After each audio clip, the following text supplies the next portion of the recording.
If your sister betrayed you in the worst possible way, would you ever speak to her again? My name is Kayla, I'm 26, and until a year ago, I would have told you my sister was my best friend in the world. Her name is Serena. 2 years older than me, confident, beautiful, always the center of attention. I was the quiet one, the one people called the smart sister or the nice one, as if I was some background character in my own life. But I didn't mind. Not really. I loved her. We grew up in a chaotic home, single mom, constant money problems. We only had each other. So when I got my first serious boyfriend, Liam, I introduced him to Serena right away. That was my first mistake. At first, everything was fine. Liam and I were happy. We had the kind of relationship I'd always dreamed of, movie nights, inside jokes, shared goals. He was kind, patient, and made me feel seen in a way no one else ever had. Serena liked him too. A little too much, maybe. I told myself I was imagining things. The long hugs, the playful teasing, the way she laughed just a little too hard at his jokes. I didn't want to seem insecure, so I stayed quiet. I trusted them. But trust doesn't mean anything when it's one-sided. It all unraveled on a Wednesday. I came home early from work, surprise promotion. I wanted to celebrate with Liam. I even bought wine and picked up food from his favorite Thai place. When I walked into our apartment, the lights were off. At first, I thought he wasn't home. Then I heard voices, whispers, and laughter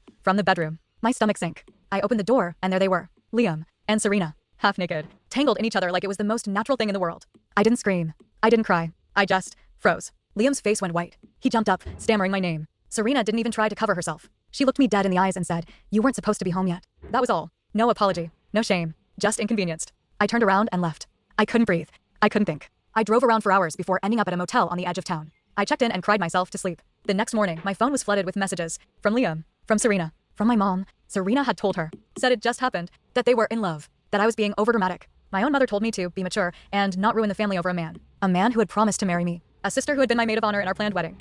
I blocked them all. For 6 months, I didn't speak to any of them. I moved out. Got a new apartment. Changed my number. Started over. Therapy helped. So did cutting all the toxic people out of my life. Then, one day, Serena showed up at my job. She looked different, tired, thinner. Like someone had drained the life out of her. "I need to talk to you," she said. "Please. Just 5 minutes." I wanted to scream at her. Throw her out. But curiosity, or maybe closure, got the better of me. We went to a cafe down the street. She sat across from me, eyes red. "It's over," she said. "Me and Liam. He cheated on me." I blinked. "Seriously?" She nodded. "With someone at his job."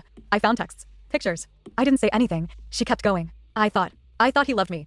I thought I was better than you. But now I see I was just convenient. I stared at her. "So now that you've been betrayed, you suddenly understand?" She looked down. "I know I don't deserve forgiveness. I miss my sister." I laughed, bitter, hollow. "You didn't miss me when you were in my bed with my fiancé." She flinched. There it was. The truth she couldn't escape. "I just want to fix it," she whispered. "You can't." She started to cry. Real tears this time. But they didn't move me. Because here's what no one tells you. Some betrayals don't heal. Some relationships aren't meant to survive. And sometimes, the person who hurt you doesn't deserve a second chance, just because they finally feel what you felt. I left her there, at that cafe table, sobbing into her latte. I walked out and I didn't look back. It's been another 6 months. I haven't heard from her since. Liam moved out of state. Serena, last I heard, is living with our mom again. Some people say I'm cruel. That family is family. But family doesn't destroy you and expect to be welcomed back like nothing happened. I don't hate her